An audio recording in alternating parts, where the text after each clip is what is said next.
In this video, we'll share you our top 10 favorite light or party games that were published in 2019. Coming up.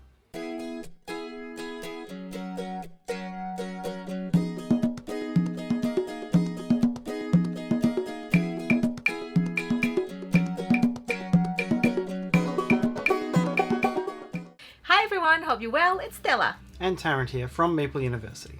Welcome back to my tabletop diary, or our tabletop diary. Last week, you would have seen our top 10 plus list of our favorite board games of 2019. Well, if not, check the link in the descriptions below this video. This week, we're going to talk about our top 10 party games, or sort of light party style games, that were published in 2019. By which we mean, it says 2019 in brackets next to the name on BGG. Yes. So what is party or light games? I feel like there are many that are really good that came up in 2019. So what we think if this is light or party games? Well, generally it plays higher player counts, but not always. Or if the game has light rules or easy to play and usually generate love and happiness to the players. As with our previous videos, this is not going to be a ranked list. It's very difficult to rank games, so this is just going to be in no particular order. And of course, it is impossible to play all games, so we are going to just show the games that we play. Of course.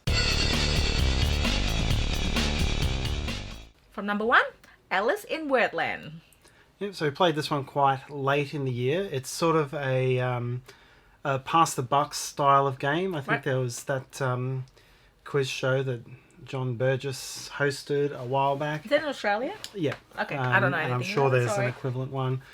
Basically, you've got a category.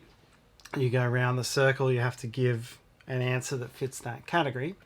But the two things this game brings. Firstly, you've got to give answers that don't contain certain letters. So there'll be letters on the table that you've got to avoid in your answer.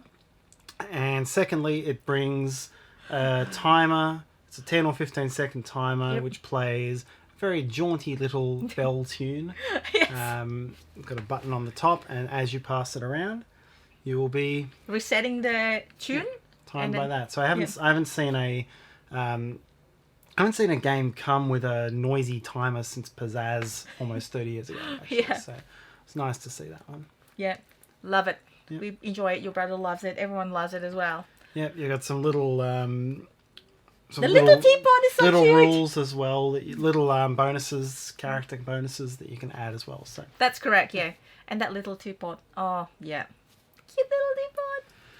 Yeah, it really does keep you thinking quickly on your feet.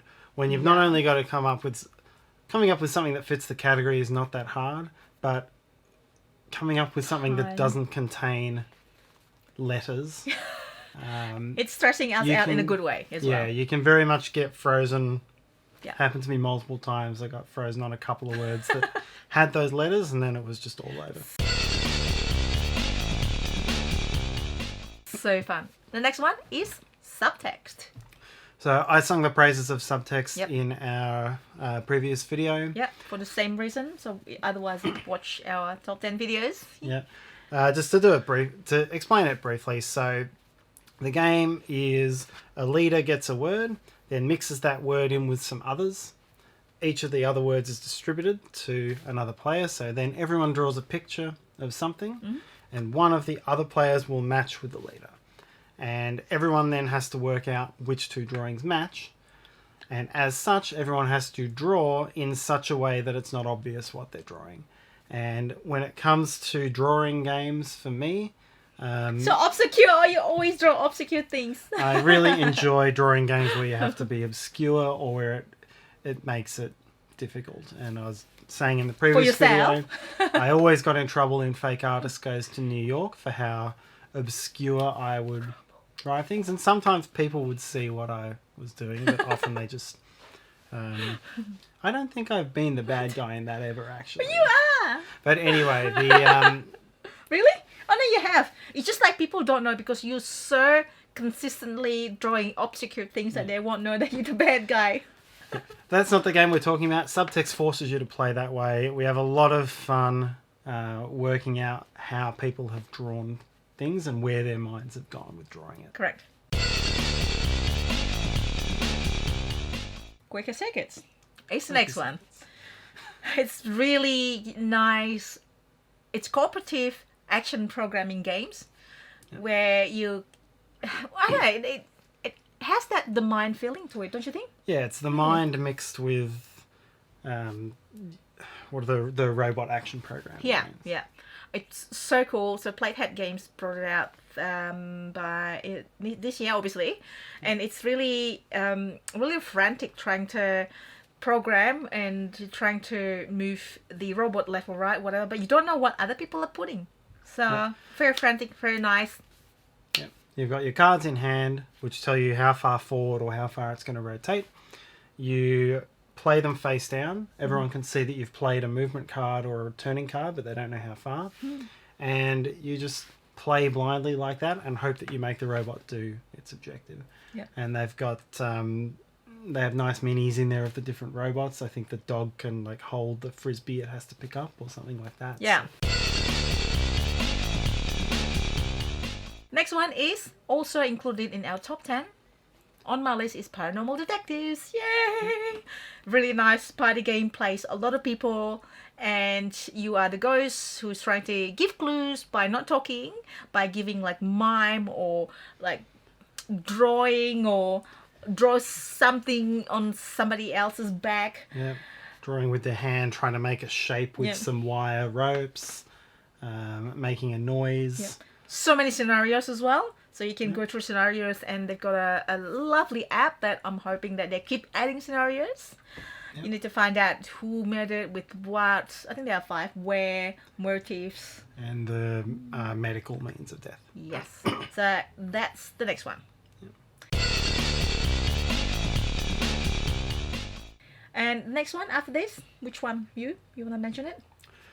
So the fifth one I'll talk about is Artbox. Yay. Came out for Another us close to drawing the end of the year. games. It's another drawing game, and it's another drawing game that makes it difficult and obscure. Yeah.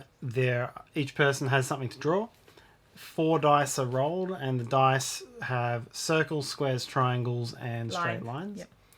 And basically, you must draw what you've been given with exactly the shapes that have been rolled on those dice. And then everyone will get a chance to guess all the options and a couple of other ones will be mixed together, and everyone's got to assign what people drew with what.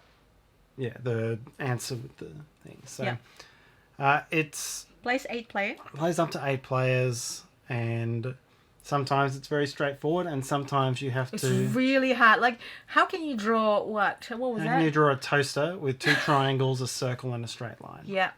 I tried, and I think everyone got it, but Everyone it did got not it. look like a toaster. Like, I think one person didn't get it. Okay. Pretty sure. Yeah. Yeah. It's like, I got it. Like, it's a toaster surely, because the options, like process of elimination as well, I guess. Which one is what you think is what? Yeah, so it brings that complexity, drawing with restriction, essentially. And with speed as well. You have to play it quickly and go as soon as you can. So It's quite stressful at times. And somebody finished guessing everything, and then they flip the hourglass, and everyone needs to finish by the time the hourglass finishes. So a good drawing game, that one. The team tree is plays 3 to 6, it says, but really I think it's best to play 3. So we had 3 monkeys. 3 monkeys trying to build buildings. Yeah. It's the hear no evil, see no evil, speak no evil monkeys. That's basically it, basically. I said basically twice, not 3 times. So one person sees what you need to build together. The second person, but can't talk, so can only give signs, whatever. And the second person can talk, relaying the message from the person that's trying to give signs. And the third person he can't see is the one that needs to build the Tetris-shaped like thing. A very fun, really quick party game.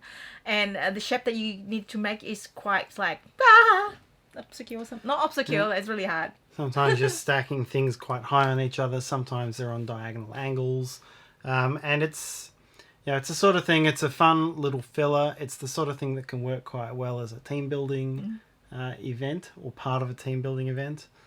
So yeah, it's just a nice nice little box Nice. of fun. And we had the green one. I believe there's a pink edition, which we haven't played. I had it similar, but it's apparently poking different area of the brain. Yeah. So that's Team 3. Mm-hmm. Next one. So the next one is Grim Masquerade. Yay! That is very thematic. Well, like a fable, a fairy tale. So you can. That's one of the things that I like. Cinderella, and I only Cinderella, the Beast, and all sort of fairy tale people. People. Yeah, so it's a hidden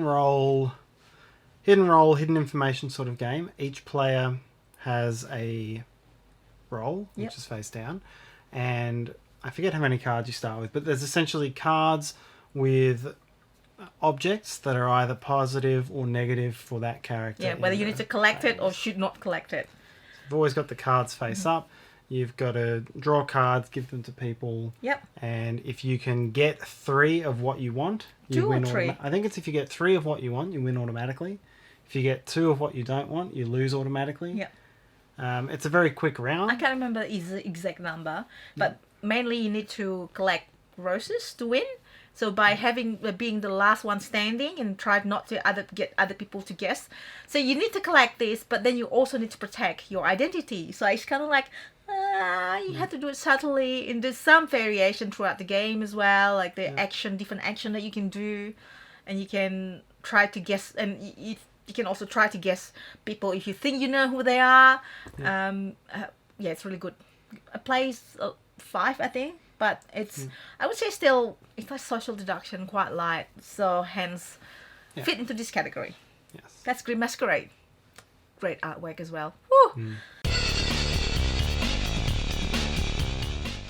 So the next one is Sushi Roll. Now Phil Walker Harding done it again. Phil, well done. So it's similar to Sushi Go. It's drafting, but now it's with dice. Tarrant? It's like I'm not sure what else to say really. It is, Sushi So good. Sushi Go became one of Yep. it almost became the classic light drafting game of our time. Yeah. And this is the the dice version of it. So you pass on the dice, and you roll every time you get past the dice, and you're trying to collect set of things as well, similar to Sushi Go. Yep. It's with conveyor belt. Yep. It's like with little cute, like it's not little, but it's cute dice with little sashimi and whatever else that's in the tempura. yeah, it's as easy to play as Sushi Go. Yep. A little bit less portable, but a little bit less deterministic as well because you're rolling the dice as you go along. Yeah, and don't forget puddings. The puddings make it to Sushi Roll, so that's really good. Next one is Dungeon Academy. It's so good. So okay, this I'll let you was, I was like, remembering playing this. Yeah, I think was this the first real time roll and write we played? I don't know. Oh, I think it might have It been. might be, Certainly the one that first caught my attention. So you roll and leave 16 dice impression. in a boggle sort of style, and once they're revealed, you've got to trace a path through on your sheet. So you've got the matching grid. You trace your path through on the sheet, and you've got to try to go through monsters, but not too many monsters that you run out of health. So you've got to go through potions to build your health back up before you Yes. go to another monster. It's so cool. It's like, I don't know if it's made to the mass market yet. Like the box is okay, but the inside, it's like really quickly. You have to really quickly do it. It's time. I think it's the easy one is what 60 seconds, and then there's 45 or 30 or something like that. You have to finish entering from one side of the board and then to outside and try to kill monsters, trying to not to lose life. It's really cool. It ends up being a race. Whoever gets out It is a race, first yeah. gets the best pick of the artifacts. Of the I goodies, think, or something yay. like that. So Yeah. I think it's easy to bring out. All you really need is if you've got an old boggle shaker and the dice. Oh, there are some cards as well. you can just bring that out, and it's a quick little game that is frantic and fun. Absolutely true. And the final game on our list, our top 10 list for party games for the year, is a hidden deduction game called Where Am I, Alice at a Mad Tea Party. So cool. So what attracts me to the game first is the components that come with the game. So it comes with, it's a little bit, maybe a little bit fiddly to assemble, but it comes with little table, 4 little chairs, and a little tea set that was like so cute. Yeah, tiny little saucers Oh my and God, cups yes. and jugs and stuff. So it's got, even though it's that big, it's got table presence from the start. Yeah. And Yes. the premise of the game is that you go around the circle taking one action, and you can put part of the tea set onto the table, or you can put one of the characters onto a chair at one of those settings, or you can try to guess who someone else is. Mm-hmm. So everyone's got a hidden role. You want to sit yourself in front of the most valuable tea set. Correct. But if you're too obvious about it, then people will work out who you are, and you have to give them points if they guess you correctly. So good. So I don't think a lot of people know about this one yet, because it's from Japanese publisher. I found out about it at SM. It was actually one of the board gaming event in the evening. Dice and Mystics, really lovely couple. So anyway, this couple was like, "Oh, I've got a game. You wanna, play?" Like, I look at it like, "Wow, sure." So they're based in Japan. They also have board game cafe, I believe, in Japan, and they want to. I'm not sure if they're looking for other publishers to publish their games. They might be doing that, and if that's the case, then they'll be really good, because it's a really fun game. It's only plays 4 players, but plays pretty quickly, and it is light game, and it is hidden deduction. I would usually categorize hidden deduction game as light games, because not hidden deduction, social deduction, or puzzle deduction. It's a bit of a puzzle deduction as well. Yeah, because no one wants to play 3 hours of Euro only to know that they were the traitor at the end or something. Maybe. No. So that is basically it. That's it. That's our top 10 list for the year. For those of you sitting at home going, "Where's Just One?" That was released in 2018, according to BGG. So haven't included that. Obviously, that was a big one last year. It was a big one. Really show us this year, but we found not it about in it our this list year. for this year. Yeah, we found it about it this year. Yeah. I believe so. Yeah, but last year apparently published. So not in this list, but I think we had a pretty good. There's a pretty good party sitting inside those 10 games. Yeah, absolutely. So that's it. If you like this video, please hit the like button. Subscribe to us, Meeple University, because that will help us as well if you haven't already done so. And don't forget to hit that bell icon so you'll get notification when we have new videos. And you can also follow me, by the way. I am quite active on Instagram. I put some reviews and everything, photos on Instagram. So check that out as well below this video. And that's it. Thanks for watching. Bye. Bye.